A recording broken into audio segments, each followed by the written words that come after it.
Ashley Collins, aka The Onto Dragons. Welcome to my YouTube channel, The Breakup Diaries. I was supposed to do a live today, and they unfortunately had to cancel due to an emergency. And I was in between doing my makeup, and I was like, it's okay. I have laundry to do. I have to mop and vacuum, so it's completely fine. But there's something that's been like boiling up inside of me, and I've been wanting to discuss it. And although I wiped off my makeup, if I look ugly, I look ugly. There's nothing you can fix about that. Because I do want to discuss Professor X. Let's take this back to them not having dwarfs, plural, in the new Snow White film, which isn't even going to come out now because it's poor representation of little people. It's very contradictory. At my job currently, they're constantly always changing the rules daily. I'm sweating. The AC in my apartment isn't working. This place sucks. Don't move here. But they're always daily changing the rules. And I'm like, I know that I'm getting older, but I'm like, I feel like I'm not that slow. You're changing the rules on a constant daily basis. I'm not able to catch up. How is everyone else able to catch up? And you wonder why things are slowly starting to fall apart and people are getting frustrated. It's getting frustrating. And that's what I equate it to. You keep constantly trying to change the rules. You keep saying representation matters. We need to see this. We need to see that. Oh, but we can't see this. But we can't see that. But we can see this. And it's very confusing. And I don't know when this started. When did it start that all of these woke people suddenly got into Hollywood? All of these woke people suddenly had their films made. How did you do that? Because I could have lied. I could have lied and been woke and be rich and famous and complaining about the patriarchy and white supremacy, and life is so hard for me. Even though I'm rich and famous and I get to do what I love every fucking day, but everything is so hard for me. How did you to get that job? Because I can do it. I can do it. I say all of that to say why I'm frustrated with the potential casting of Giancarlo Esposito, the guy from Breaking Bad, the villain from Breaking Bad. You know who I'm talking about. They're potentially saying he's going to play Professor X in the next X-Men film, which I'm like, can we be frank? Can we be honest? You guys cannot make a great X-Men film. You can't. Magneto was fantastic. Professor X was already great. But we all came to see Wolverine. Can we just admit that? We all came to see Hugh Jackman. That's why he got his own standalone film, because he did a phenomenal job. Right? And he was saying how he doesn't want to be in a wheelchair. What's wrong with being in a wheelchair? And I know what you're saying. And I know what you're thinking. I know that first thought that you thought. Right? You said that representation matters. And you're saying, oh, actually, originally in the comics, he was standing. Yes, James McAvoy already did that. And we already have the background of how he got shot in the back and he couldn't feel his legs any longer. We already did that. Enough. Enough with the remakes. And also, Giancarlo is Hispanic. Professor X is a white British man. Oh, Idris Elba is a black British man. Okay, cool. So put him in a wheelchair then and make him Professor X. It's very contradictory, and it's like you're contradicting yourselves. So you're picking and choosing what kind of representation that you want while continuously making bad films and getting paid for it. God, I wish I could get paid to do a bad job. I would be working at McDonald's. You never get my order right. I haven't ordered McDonald's for a while. That was kind of a lie. I haven't ordered McDonald's in years, so that was a lie. I apologize.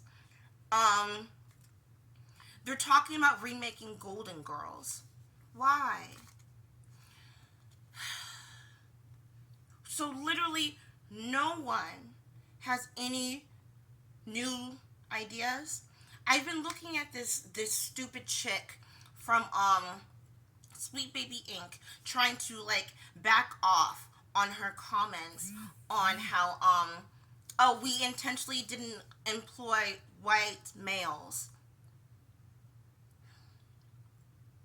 How did you get that job? What was the interview process? What did your resume look like?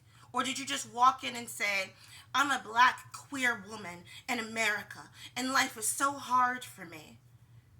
And they're like, you got the job. I don't know how to write a script. It's okay, we'll teach you. What? I've been noticing how backwards it's gotten. And I've talked to people in real life and online talking about how they openly hate white people. They brag about it. And it's like,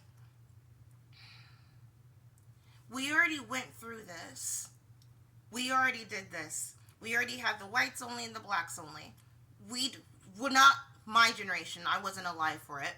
But they already went through this. And they fought against this. And you want to bring it back? Why? Because life is hard,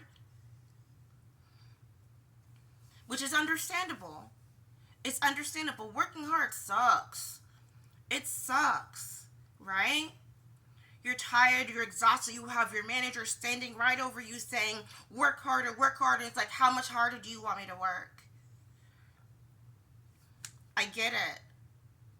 But you can't blame other people for it. And I know that maybe you're trying to say like, oh, it's because my parents didn't do this for me. Okay, work on it, pray on it, right? And then let's hop over that issue, right? Because you're not a victim. Every day, like, look at how beautiful today is. I want to go for a run right now. Some days you do feel lazy. Some days you do feel sad. Maybe you got into a stupid argument with your boyfriend this morning. Maybe your child is running around hollering and it's stressful. But stress is a part of life. And you can't ruin cinema or video games as a result of it, or TV shows or books. And you can't bully people into saying, you won't read this because you have internalized racism and you have microaggressions. Oh my God, calm down.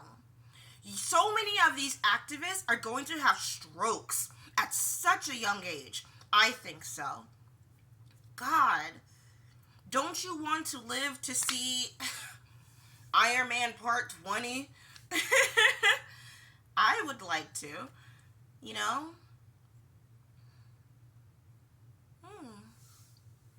Okay. I Googled, and I didn't need to Google it. I already knew the answers. But, famous films with characters with disabilities. Obviously, My Left Foot. Daniel Day-Lewis. One of the greatest treasures to American acting. Forrest Gump. Life was like a box of chocolates. That was bad. And I'm from the South. That was such a bad accent. I Am Sam. That one scene with him and Michelle Pfeiffer always bubbles up my heart. That was so beautifully shot and well connected with one another. Also on that list was the Joker, the character from Split. You know which character I'm talking about. The guy with I think it was 7 split personalities.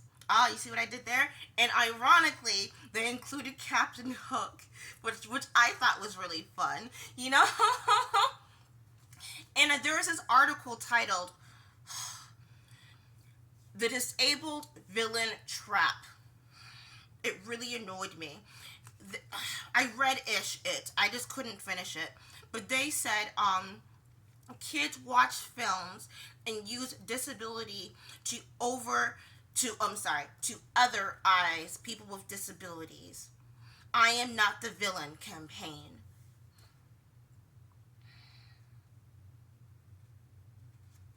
No one is saying that everyone with a disability is evil. Why is the Joker on that list? Because he's mentally unstable.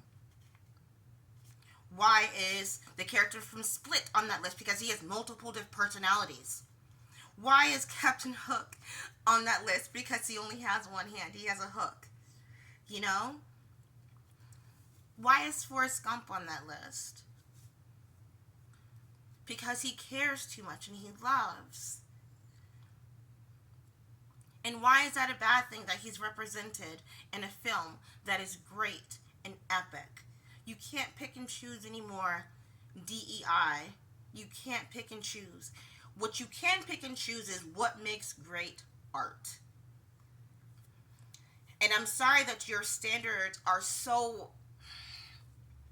I really think it's so much internalized hate for you. You and yourself. And I'm sorry that you don't know how to make good art. I mean, I'm struggling myself. I told myself a month ago I'd finish my novel. Still haven't finished it yet. My goal now is December. It's March right now. It's hard because you have to keep into account, am I being biased? Does this dialogue sound stupid? Is this joke too corny? You have to visually see it and then put it down on paper, and you also have to just hit send at the same time. Because you're like, okay, I'm done. No more touching it. No more touching it. You know?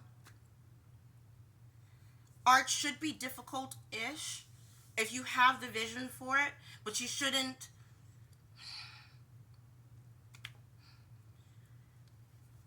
Let's stop with the recycling of the recycling of the recycling. Oh, God, I look hideous right now. I gotta call maintenance.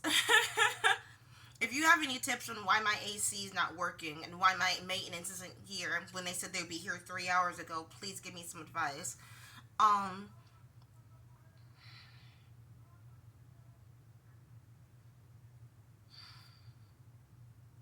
think some of the greatest films that we will always remember, them, are the ones that touched our hearts. The ones where you're like, oh, I remember sitting in the movie theater next to my aunt or uncle, or next to my mom. I remember going to see Soul Food with my aunt and uncle, and them like walking me out the theater during the sex scene. Do you remember that? And I was like, what's going on? Why can't I see this? You know? I remember that. I think it's the memories and the heartwarming moments, or the fear, the scare. Oh my God. I don't want to recall Freddy Krueger, but I remember like just closing my eyes during the entire movie. You know, closing my eyes while watching Saw. You know, like it's those memories that bring you warmth, not bring you guilt. If you want to make a guilty film, just make a documentary. You know, and that's all I have to say. Um, it's my day off. Like I said, I'm going to clean and do laundry. I would love to go to the movie theater, but there's nothing that enticed me. Oh no, the Nun movie. There's 2 Nun movies right now. That I want to see, but one of them is for free, so I might go see that tomorrow. Okay. Thank you so much for your time. That's it. Ciao.